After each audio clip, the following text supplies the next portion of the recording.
Time मैंने proper लिखा आप लोगों को बताने के लिए। 4:30 से 5 का जो टाइम है मॉर्निंग का, सर्काडियन क्लॉक का जो रिसर्च है वो क्या बोलता है, इस टाइम बॉडी का टेम्परेचर है वो लोवेस्ट होता है।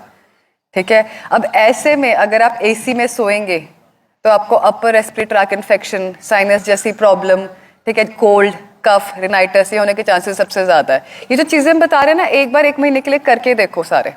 ठीक है, तो जो 4:30 से 5 का टाइम है, इस टाइम में अगर आप घर में एसी लगा रहे हो या आप तेज फैन में सो रहे हो तो बंद कर दो, बंद करके सो के देखो। ठीक है, 6 बजे का टाइम है, जो 6 AM का मॉर्निंग का टाइम है, वो आपका जो कॉर्टिसोल हार्मोन है, जो कि स्ट्रेस इंड्यूसिंग हार्मोन है, वो हाईएस्ट होता है।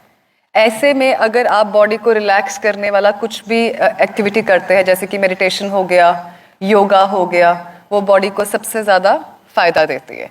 नेक्स्ट चलते हैं 7 से 9 बजे। 7 to 9 AM का टाइम जो है आपका जो वाइटल फोर्स है आपके स्टमक में होती है, पेट में।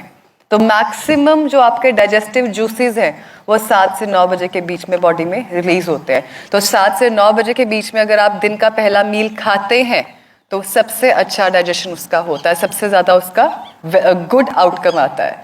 7 बजे जो है आपका बीपी भी फ्लक्चुएट करता है। अच्छा, कोई जिसने कभी भी हार्ट इंस्टीट्यूट में काम किया हो उसको पता होगा, जो 7 बजे का टाइम है, अक्सर स्ट्रोक आना है किसी पेशेंट को, या जिस पेशेंट की टेंडेंसी है हार्ट की बीमारी है, उनको 7 बजे के टाइम के आसपास टेंडेंसी रहती है फ्लक्चुएशंस की। तो ऐसे में अगर कोई आपके घर में पेशेंट है जिसको बीपी की प्रॉब्लम है या हार्ट डिजीज है या ऐसा कुछ भी सिनेरियो है, कोशिश करो कि उस इंसान को गुस्सा नहीं है। अगर कहते हैं ना सुबह सुबह क्या सड़ी सी बात कर दी, गुस्सा क्यों कर रहे हो, सुबह सुबह नहीं गुस्सा करते होते, कह देते हैं ना ऐसे। क्यों? क्योंकि जो 7 AM का टाइम है, रिसर्च क्या बोलती है, जो आपका वाइटल फोर्स है that is in your, that enhances your, that affects your cardiac activity and your BP. ऐसे में अगर पेशेंट कुछ भी ऐसा करेगा जिसकी वजह से वो गुस्सा खा के बीपी हाई करेगा, that can be harmful for his heart condition. 9 से 11 सर्काडियन क्लॉक क्या कहता है, आपकी बॉडी का टेस्टोस्टेरोन लेवल सबसे ज्यादा हाई है। तो अगर आपको कोई भी ऐसा फोर्स वाला वर्क करना है, एक्टिविटी करना है, जैसे जिम वर्कआउट करना है, ठीक है, तो ये वाला जो आपका टाइम है वो बेस्ट है। तो इसी तरह जो आपका दिन का सारा साइकिल है वो सर्काडियन के हिसाब से एक क्लॉक बना हुआ है।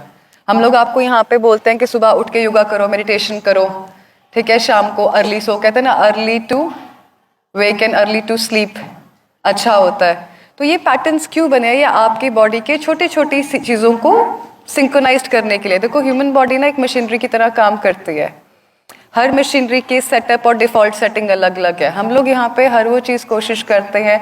इंटीग्रेटेड का मतलब ही यही होता है कि हर चीज़ को कंबाइन करके यूज़ करना जो पेशेंट के लिए बेनिफिशियल हो। ठीक है, ऐसा नहीं है कि हम लोग पेशेंट्स को एकदम से बोल देते हैं कि आपका डायलिसिस स्टॉप कर दो, डायलिसिस बंद हो जाए। Dialysis is supportive treatment. जिस पेशेंट का ऑलरेडी डायलिसिस चल रहा है, हफ्ते में 3 बार चल रहा है या हफ्ते में 2 बार चल रहा है, उसको बड़ा क्लियर कट ये चीज अंडरस्टैंड करनी होगी कि आपकी विद टाइम फ्रीक्वेंसी कम होगी। 10 दिन में डायलिसिस बंद नहीं होगा। 10 दिन में जो है किडनी की फंक्शनिंग इंप्रूव होगी। किडनी की फंक्शनिंग इंप्रूव होगी तो धीरे धीरे जो डायलिसिस की रिक्वायरमेंट है टॉक्सिन्स को रिंस करने की, वो अपने आप ऑटोमेटिकली स्लो डाउन होती जाएगी।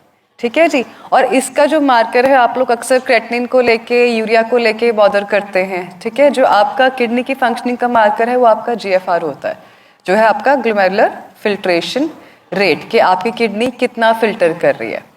कैंसर के पेशेंट्स पे आ जाते हैं। कैंसर का पेशेंट है कोई हमारा यहाँ पे? कोई भी नहीं है। कैंसर की बीमारी कैसे होती है?